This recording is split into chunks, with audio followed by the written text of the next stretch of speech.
guys, welcome back to Sleeza. If you are new to the channel, welcome. Today I've got another super simple glam DIY for us. We're going to be making a high-end tall vase, and so what you're going to need some of these loose diamond gemstones. They are from Efavormart.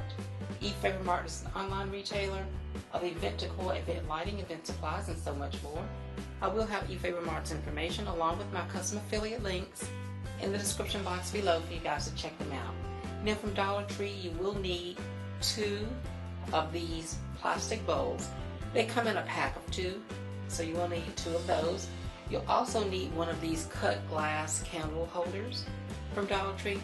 I will be using both hot glue and tacky glue on this project, but if you'd like to make any of the components permanent, please use something like E6000 or an epoxy bond, and that will help to make it permanent. These are the items that we'll need in order to complete this beautiful project. If I decide to use additional items or alternate items, I will list those in the description box below for you as well. Let's get started.